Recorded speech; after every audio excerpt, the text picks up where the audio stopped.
Summons have been almost ever present as the Final Fantasy series built out, and they've been aligned with some of the most iconic moments.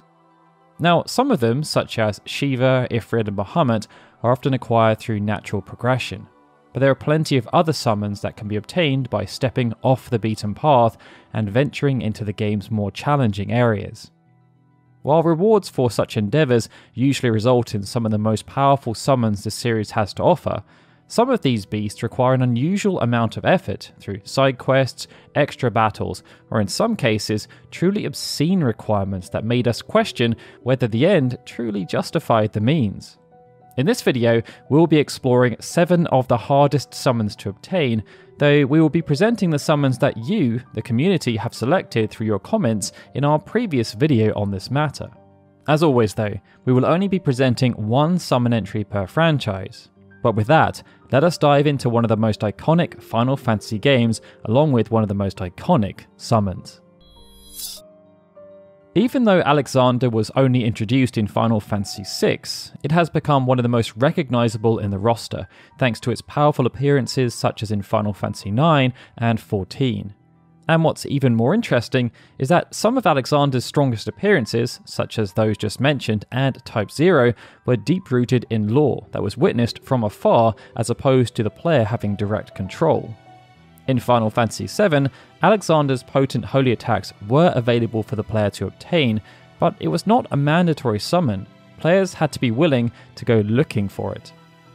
After the player had enjoyed some snowboarding action, they found themselves in the Great Glacier, a maze in which Cloud could faint from getting too cold. This scenario occurred after Cloud took 544 steps, and it led to him waking up in Mr. Holzhoff's cabin at the foot of the cliff. It meant just navigating through this was tough, but finding the optional path through to Alexander was even tougher. However, it was a required step. After waking in Holzhoff's cabin, either by passing out from the cold or simply by exploring and finding it, players had to then re-navigate the snowfields, which could be taxing due to the changing camera angles.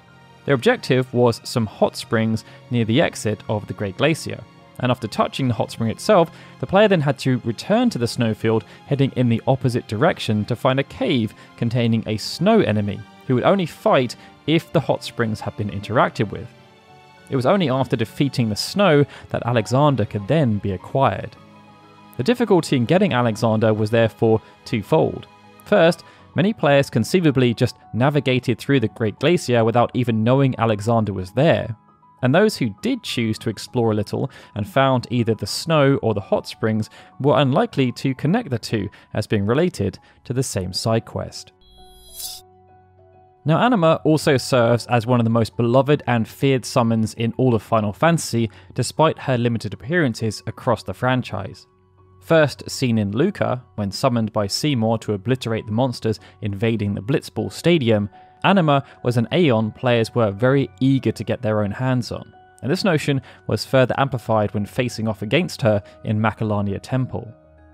Players were unaware at this point that they had already visited the place where the Aeon could be acquired, Barge Temple, but upon returning much later in the game, they found that a hefty side quest awaited them, one that punished them heavily if they didn't meet the requirements early on. The seals on the door to Anima's faith chamber corresponded to each of the other temples found across Spira, and the only way to break the seals was to obtain hidden treasures from their Cloister of Trials. The treasures were well hidden though, requiring the use of destruction spheres in unorthodox places in the temples, and rewarding players for their curiosity in finding their uses. The puzzles were not too difficult by themselves, and also rewarded players with useful items if acquired on their first entry into each temple. But if they hadn't acquired the treasures at this time and wanted to return to them after rediscovering Barge Temple, they were met with a nasty surprise. On returning to Besaid or Macalania and attempting to re-enter the temples to solve the puzzles, the Dark Aeons of Valfor and Shiva were there to greet them, and would very likely wipe them out with ease. The Dark Aeons were only added in the PAL and international versions of Final Fantasy X, but are also in the HD remasters, and they were extremely challenging, particularly if the player did not know they were coming. Ironically, having Anima actually made the earlier Dark Aeons much easier, certainly Valfor, And so, in a twist of irony, it punished players for their hubris in the temples by not giving them an Aeon that would have helped them to get back in the temples in the first place. Final Fantasy VI was very rewarding to players who stepped off the beaten path and explored the worlds of balance and ruin, granting many key items, weapons, and indeed espers to those who knew where to look. Espers, like Raiden, required first obtaining Odin in the ancient castle, and then continuing the side quest even after the game made it look as if the player had already received their treasure. And Ragnarok required the player to make a choice between an Esper and a powerful weapon of the same name. But it was Crusader who took the party across the whole of the World of Ruin, as they sought to defeat the Guardians that kept the Magicite sealed. Players might have come across one of 8 dragon bosses inadvertently, such as the Earth Dragon in the Opera House or the Storm Dragon in Mount Zozo, and been surprised by how much more powerful these enemies were in relation to those in the surrounding areas. Defeating any of these dragons left the player with an ominous message telling them how more remained. Because 2 of the dragons, the Gold Dragon and the Skull Dragon, were not seen until Kefka's Tower though, it was unlikely that the player had beaten all 8 dragons until the very end of the game. But upon felling the final dragon, the Crusader Magicite was bestowed. Crusader itself was a very interesting summon, as its Purify attack not only dealt massive non-elemental damage to all enemies, but all party members too, making it an extremely risky ability to actually call out on the battlefield. But the abilities learnt from the Magicite made obtaining Crusader a worthwhile endeavour to take, as it taught the Meteor and Meltdown abilities, with Meltdown being an incredibly strong spell, dealing massive, magic defense ignoring damage to all characters on the field, party included. But unlike Purifier, the player could actually equip gear to mitigate the damage dealt by Meltdown due to its properties as a fire and wind elemental spell. Bahamut has become synonymous with the Final Fantasy franchise, and has often appeared to challenge players via boss fights. But one iteration of Bahamut is actually quite hard to unlock, and it comes via Final Fantasy XII Revenant Wings. Summons in Revenant Wings were unlocked through the Ring of Pacts, a board on which unlocking the summon with Oracite allowed the player to unlock the nodes corresponding to other summons on adjacent nodes, similar to that of the Sphere Grid or the License board. However, for the higher level summons such as Odin, Gilgamesh and indeed Bahamut, unlocking the node was not enough. The player had to then defeat the summon itself in side missions, strewn throughout the game, and Bahamut was notably more challenging than most. Mission 79, Wings of Midnight, which took place right near the end of the game in the Keep of Forgotten Time, challenged the player to fight a gauntlet of all Espers before Bahamut even deigned to appear on the map. First, they saw Titan appear, then Ramuh, then a combination of Shiva and Ifrit, and finally, Bahamut himself.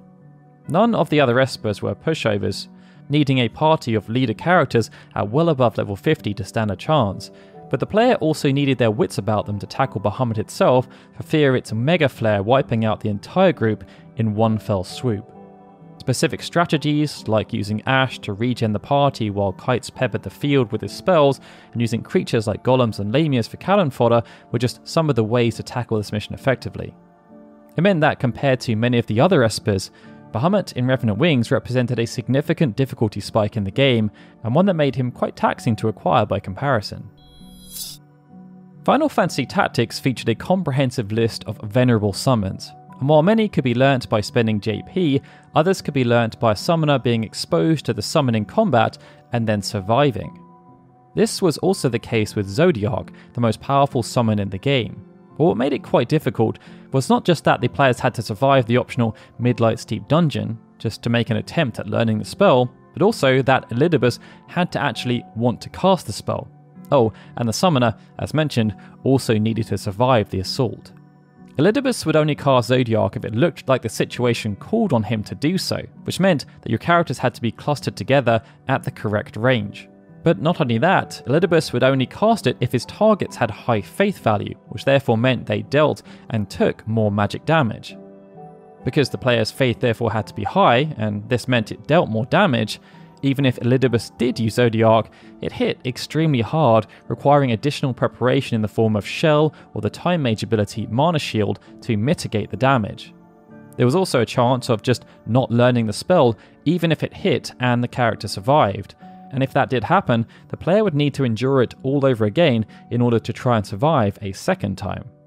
Zodiac was therefore a perfect storm of horrible chance, pushing the player to jump through numerous hoops, only for there then to be a chance that they may still not even acquire the summon. Now, it's not unusual for an MMORPG like Final Fantasy XI to have players go through arduous tasks to obtain special items. Often, it's a way of eking out the gameplay experience by requiring players to grind out specific items repeatedly, tackling challenging bosses, or gathering a multitude of materials needed to craft a particular weapon or armor piece. Now, in Final Fantasy XI, many of the franchise's iconic summons, such as Titan, Ifrit, and Ramuh, could be attained in relatively straightforward fashion through the trial by quests, which saw them having to challenge the avatars and beat them. Fenrir, however, was a little different. In order to obtain the ability to even challenge Fenrir, players had to finish all 6 of the trial quests, which meant having fame level 6 in 6 different cities, and then trading the whispers obtained by defeating all of the elemental prime avatars, upgraded versions of the avatars summons had to previously fight.